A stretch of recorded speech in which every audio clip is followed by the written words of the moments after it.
It's funny. Usually when we talk about diagnosing a problem, like, say your smartphone just completely freezes up on you, right? Right, yeah. Or like a car engine that just starts sputtering out of nowhere on the highway. Exactly.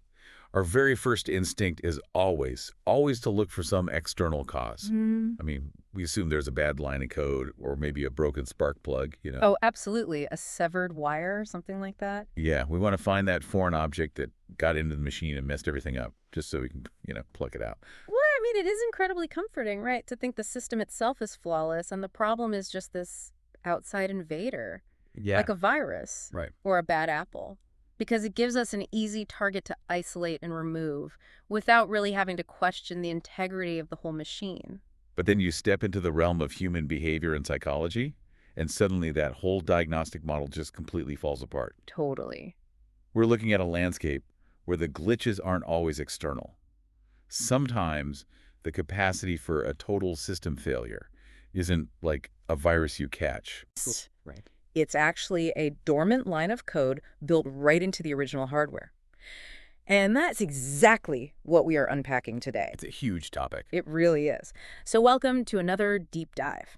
Today's mission is to explore a truly fascinating philosophical and spiritual framework about human psychology, cosmic forces, and really the darkest parts of ourselves. Yeah, the stuff we try not to look at. Exactly. And we're doing this all through the lens of a translated 2012 essay by a writer named Suefeng, and the essay is titled Conquering Demonic Nature. And we should probably note right up front here, this text covers some massive, sweeping cosmological territory. I mean, it builds a very intricate universe. No, it really does. It uses all the language of gods, Buddhas, demons, and they call it greatest creator. Right. And just to be perfectly clear with you, the listener, we are exploring this today purely as a philosophical framework. Yeah, We aren't here to endorse these religious viewpoints or present this as a literal, scientific map of the universe. No, not at all. Our goal is strictly impartial. We just want to unpack the structural ideas contained in this original text. Because honestly, what makes this essay so compelling isn't even the grand mysticism. Right. It's what's underneath it. Yeah, it's the Okay. fact that buried inside all this talk of celestial beings is a surprisingly practical, almost like surgical diagnostic manual for our worst human impulses. It's so specific. It is. Yeah. And it even comes complete with analogies about modern technology, which is wild for a spiritual text. The way the text grounds these sweeping cosmic forces into the mundane day-to-day choices we all make, that's really what makes it such a powerful analytical tool. Yeah. So to understand how this text tells us to conquer our demonic nature, we first have to understand the universe it builds for us. Right, the setting. Because in Shofeng's framework, demons are not just hiding in the shadows of some fiery underworld. They are part of a very specific and honestly highly bureaucratic cosmic hierarchy. Bureaucratic is a great word for it. The text lays out a very clear tier list of the cosmos, so that at the absolute top you have the greatest creator. Okay. But just beneath that, and this is really crucial, sitting on the exact same level as one another, you have gods, Buddhas, super celestial beings, and demons. See, that structural choice just blew my mind. They are all on the exact same management tier. Yes. Like, demons aren't some lesser, banished, inferior entity scraping the bottom of the barrel. They hold equal cosmic footing. They hold immense power in this framework. And, understanding their equality on that tier leads us directly to the really foundational concept in Suofeng's essay, which is the holographic nature of the universe. Okay, let's unpack this, because holographic is a heavy, sci-fi sounding word. It is, yeah. But think about a physical hologram. If you shatter a holographic plate, every tiny individual shard still contains the entire, complete image of the original picture. Right, it's all in there. Exactly. And the text applies that exact same logic to the human soul. Because the universe is holographic, every single human being possesses all natures simultaneously. Which is a lot to carry around. It is. You have divine nature, Buddha nature, celestial nature, and demonic nature all currently sitting inside of you. What you actually are in any given moment is simply determined by which of those natures currently dominates your internal landscape. And what's fascinating here is that the text is explicitly redefining human vulnerability. How so? Well, it points out that humans are uniquely susceptible to becoming demons, Precisely because human nature inherently includes demonic nature as a foundational building block. Oh, wow. Yeah, it's not an outside infection. It's not a virus. It is a dormant capacity sitting right alongside your capacity for divine enlightenment. It's built into the hardware. Built into the hardware, right. And to explain how that dormant code gets activated, the text uses this brilliant kind of mid-century analogy about a television set. I love this part. It states that Earth is essentially surrounded by an infinite number of broadcasting stations. A human being is like a television set equipped with an internal antenna. Okay, sure. If your consciousness tunes into the demonic channel, you begin receiving demon information, processing demonic thoughts, and you start physically and spiritually becoming demonic. And the reverse is true, too. Exactly. If you tune into the Buddha channel, you receive Buddha information, and your behavior moves toward Buddhahood. It really frames human morality entirely around frequency and reception. You aren't inherently one fixed identity. You're a biological receiver, basically, translating whatever signal you choose to tune into. And reading that TV analogy from 2012, I couldn't help but update it to a modern algorithmic social media feed. Oh, that's a perfect parallel. Right. Because think about how we interact with our phones today. Yeah. You aren't inherently good or bad the second you open an app. No, it's a blank slate. But if you linger on a video of people screaming at each other in traffic, the algorithm takes a micromeasurement. It tunes your channel. It notices what you're paying attention to. Exactly. And suddenly, your next swipe gives you 2 more angry videos. You dwell on those, Yeah. and you're literally training the algorithm of your own soul. The text argues that whatever channel or content you dwell on eventually transforms your very nature, rewiring your baseline reality until you only see a world of conflict. That modern parallel really highlights the exact danger the essay warns about. Because the universe provides all the broadcasts, the divine and the demonic, simultaneously and constantly. Just buzzing in the air? Exactly. The program displayed on your screen depends entirely on where you point the remote control. You are an active participant in your own spiritual degradation or elevation. But that raises a big question. If we are all holding the remote control, and we are all carrying the dormant code for this demonic frequency, how exactly does the dial get turned? Right. Because most people don't wake up in the morning and consciously decide, hey, I'm going to tune into the cosmic demon channel today. No, of course not. How do we accidentally slip into that broadcast? Well, the essay answers that by pivoting away from technology and using a very grounded environmental analogy. It observes a simple fact of nature. Grass doesn't grow on solid stone, and insects don't survive on freezing, snowy mountains. Right, it's physically impossible. The reason is simple. The conditions for their existence are completely absent. The environment aggressively rejects them. You can't plant a seed on a marble counter and expect a forest. Exactly. So, in the exact same way, a person whose internal landscape is filled with divine or Buddha nature simply lacks the conditions for demonic nature to take root. Just bounces off. Yeah. A demon cannot survive in an environment of total empathy. Demonic nature requires very specific, highly cultivated soil to grow. Cultivated soil. Mhm. And sifting doesn't leave us guessing what that toxic soil looks like. The text outlines 8 specific traits, basically 8 behavioral patterns that fertilize the ground for demonic nature to thrive. Right. And looking at this list, honestly, it feels like a pipeline. Oh, it absolutely functions as a pipeline. The text explicitly identifies the very first trait, arrogance, as the ultimate catalyst. Yeah, it states that arrogance is the best condition for becoming demonic. The moment a person becomes arrogant, elevating themselves above everyone else, they instantly match the demonic frequency. It is the master switch. Which makes sense. Arrogance as the master switch makes sense because it closes you off from learning or caring about anything outside yourself. Totally. But as we move down this pipeline of the 8 traits, I have to admit, I hit a bit of a wall. Let's look at the next few traits the text lists. Okay. After arrogance, we have self-centeredness, which it defines as playing the victim, constantly arguing, blaming society for your problems, and only ever wanting to talk about your own troubles and experiences. Sounds pretty common. Right. And right next to that is secrecy, defined as sneakiness, gossiping behind people's backs, spreading rumors, and digging into people's private lives. I mean, those are incredibly mundane behaviors. You see them in literally every office building and family gathering in the world. Here is where it gets really interesting. But wait a minute. Let's look at the rest of this 8-trait pipeline. Okay, let's hear them. Further down the list, we have greed and deceit, defined as a ruthless, two-faced desire for power. We have mystical deception, We'll get to that one later. Yeah. We have intense jealousy, where a person actively tries to destroy and attack beauty or success instead of praising it. Right. And then the absolute extreme, the final trait on the list, is literally threatening with death, using the threat of lethal violence to force others to meet your selfish demands. It is an incredibly wide spectrum of human failure, for sure. A massive spectrum. We are putting literal death threats and ruthless, life-destroying deceit on the exact same list as gossiping about a coworker in the break room or complaining to your friends about a bad day at work. Seems a bit disjointed. Yeah, I have to push back on this. Are we really saying that water cooler gossip and whining about your own troubles put you on the same spectrum as becoming a cosmic demon? It feels like the diagnostic criteria is wildly out of proportion. I mean, we all vent, we all complain. Sure, and that reaction makes total sense if you look at these 8 traits as a flat checklist, where checking any one box instantly makes you a demon. Right. But if we connect this to the bigger picture and apply the text's environmental analogy, the soil, we start to understand the mechanics of what is actually happening when you gossip. Okay, convince me. How does venting about traffic lay down demonic topsoil? Well, let's look at the mechanism of self-centeredness as the text defines it. Constantly positioning yourself as the victim whose troubles are more important than everyone else's.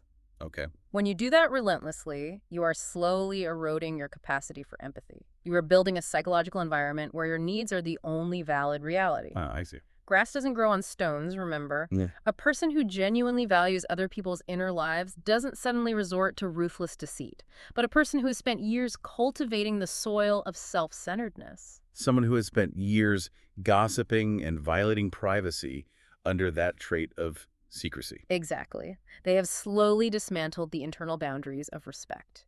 They've been tuning the dial a fraction of a millimeter every single day. You nailed it. Arrogance might instantly match the frequency, but self-centeredness and secrecy slowly slide you in that direction. The text isn't saying that complaining about your boss makes you a full-fledged demon today. Right. It is saying that by dwelling in that self-centered mindset, you are creating a hospitable habitat where those heavier, more destructive traits like intense jealousy and greed can eventually survive and thrive. You are laying down the topsoil. Wow. That explanation completely changes how I read this list. It is a warning about escalation. It's the normalization of bad behavior. Yes, the slippery slope. Which perfectly explains the 7th trait on the list, which the text calls extreme selfishness. Oh, man. The description of extreme selfishness is perhaps the most vivid part of the entire essay. The text uses a specific cultural idiom for this type of person. The white-eyed wolf. The white-eyed wolf. That phrase is so striking. It really is. The text describes this person as deeply, pathologically ungrateful. It's someone who becomes hysterical or quietly, intensely hateful the very moment they don't get exactly what they want. Yes, the taking without giving. Right. They will happily take and take, but they toss away the kindness of others the second they are dissatisfied. Right. They refuse to take responsibility, they were totally unreasonable, and they never, ever consider anyone else's feelings. And the defining characteristic of the white-eyed wolf is a total, terrifying isolation from anyone else's reality. Mm-hmm. The text makes a brilliant observation about this trait. These individuals always think everyone else treats them poorly, but they never, ever stop to consider if they are treating others poorly. The self is the only axis the world spins on. And when you view that through the pipeline we just discussed, you can easily see how the seemingly mild trait of self-centeredness, just talking about your own problems and demanding constant sympathy, eventually ferments into the extreme selfishness of the white-eyed wolf if it's left unchecked for years. If you train your algorithm to only show you your own importance, eventually anyone who tells you no feels like an active threat to your survival. And that total isolation from the truth of other people's lived experiences is exactly what makes someone susceptible to the other dangerous traits on the list, particularly the 5th trait we skipped earlier, mystical deception. Yes, mystical deception. Hmm. The text defines this as faking spiritual powers, fabricating prophetic dreams, or using spells and witchcraft to confuse and control others. Right.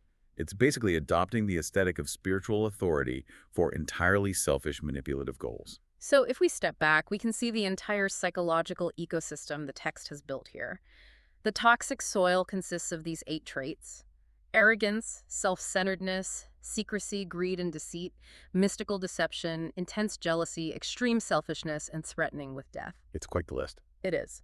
These are the specific environmental conditions required for demonic control to basically take over the hardware.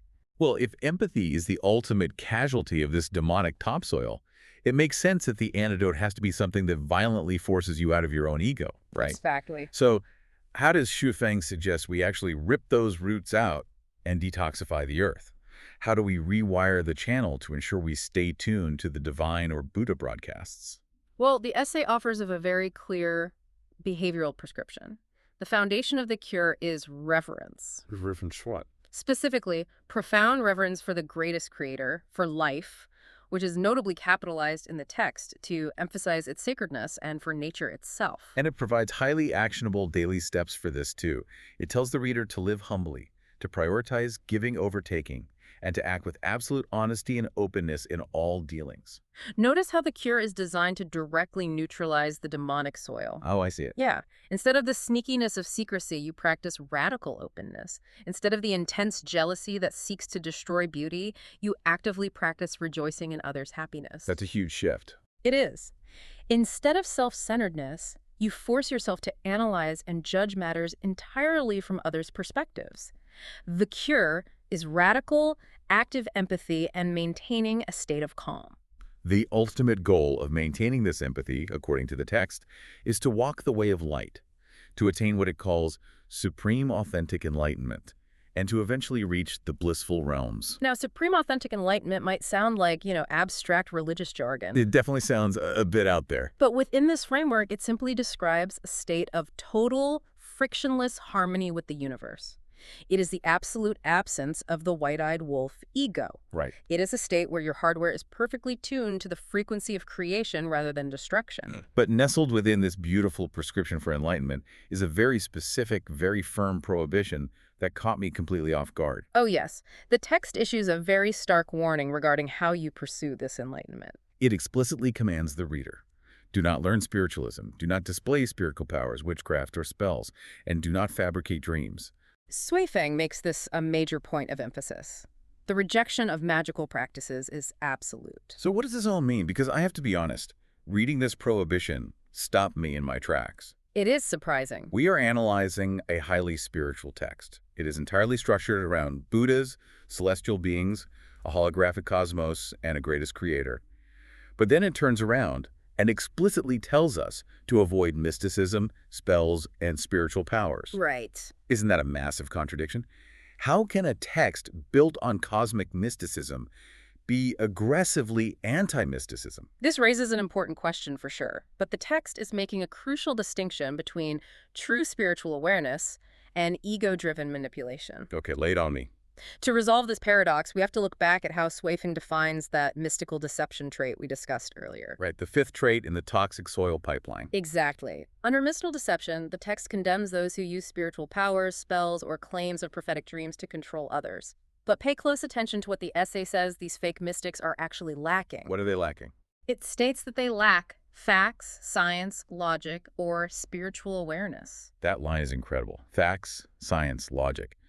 We're reading a text about conquering cosmic demons, and it is citing the scientific method and logic as the antithesis of demonic behavior. It completely recontextualizes the author's worldview. Within this framework, fake mysticism, casting spells, claiming you have a magical aura, demanding obedience because of a vision, it's nothing more than a tool for control. Ah, I see. It is an expression of arrogance, which we know is the ultimate master switch for demonic nature. True spirituality, in this view, doesn't require magical spells or flashy supernatural powers to bend the world to your will. Because bending the world to your will is the exact definition of demonic behavior. Yes. It's the extreme selfishness of the white-eyed wolf demanding that reality reshape itself to fit their ego. Exactly. True enlightenment isn't about levitating or casting hexes. According to the text, true spiritual awareness is perfectly aligned with logic, facts, and science. The path to the blissful realms is grounded entirely in behavioral psychology. That is so grounding. It is. It's radical empathy. It's mundane honesty. It's the quiet, often really difficult, humble work of prioritizing giving over taking. Mystical deception is just smoke and mirrors used by arrogant people to gain unearned power over others. That completely flips the script on what a spiritual text can be. The cosmic hierarchy the essay builds is grand and immense, sure, but the day-to-day application of it is shockingly grounded in how we treat the people right in front of us. It's incredibly practical. To be divine isn't to be magical, it's to be flawlessly empathetic. To be demonic isn't to have horns and a pitchfork. It's to be entirely consumed by your own ego. The battleground for your soul isn't taking place on some ethereal, invisible plane. The battleground is how you react in traffic when you're running late. Oh, that hits close to home. Right. It's how you talk about a coworker when they leave the room. It's how you handle the quiet resentment when a friend gets a promotion and you don't. Which brings this entire cosmological framework directly back to you, the listener. Because whether you subscribe to this specific spiritual hierarchy with its Buddhas and celestial beings, or whether you view it purely as a psychological metaphor, Either way, it works. either way, Shu Fen's concept of the holographic universe serves as an incredibly powerful mirror for daily life. It demands total, uncompromising accountability for your own mental environment. Because if the universe is holographic and you contain all natures within you, then every single day you possess the raw, dormant materials to be divine, to be demonic, or to just be human. The choice is yours. The universe isn't deciding for you. When you complain endlessly about your day without ever asking your partner about theirs, when you use gossip as entertainment, when you act ungrateful for the kindness you receive, you aren't just blowing off steam. You're not. You are actively tuning your own antenna to a darker broadcast. You are pouring toxic soil into your own garden, guaranteeing that nothing good can grow there. You are meticulously building the habitat for your worst possible self to thrive. But the exact opposite is also true. Every time you choose humility over arrogance, every time you choose to genuinely rejoice in someone else's success, instead of letting that intense jealousy take root, you are turning the dial toward the light. Right, you're changing the channel. You are tuning in to the broadcast of empathy. You are clearing the stones away so the grass can grow. It frames human goodness not as an innate trait you are either born with or without, but as an ongoing, active, daily process of reception and cultivation. And there are incredibly real stakes to this active process. The text leaves us with one final, chilling detail to ponder regarding the consequences of our choices. It issues a serious warning. It says that if you fail to conquer this demonic nature, if you let the white-eyed wolf take over, you won't just be unhappy. It says you will fall into a lower level of life, enduring endless pain. A stark, terrifying contrast to the blissful realms of enlightenment we discussed earlier. So, keeping all of that in mind, let's go back to our television set and algorithm analogy one last time. If you are the TV set, and you allow yourself to lay down the soil of arrogance. Which is so easy to do. It is. But if you permanently tune your dial into the channel of extreme selfishness, never considering anyone else's feelings, never taking responsibility, and driving away anyone who tries to connect with you, what exactly does the broadcast of a lower level of life look like? It forces you to completely redefine what punishment actually means. It really does. You have to ask yourself, is this lower level of life a literal fiery hell filled with physical tormentors and demons? Or is the endless pain the text warns about something much closer to home? Right. Is it simply the inescapable, suffocating, intensely claustrophobic reality of a mind that can only ever think about itself? It's something to think about the next time you pick up the remote.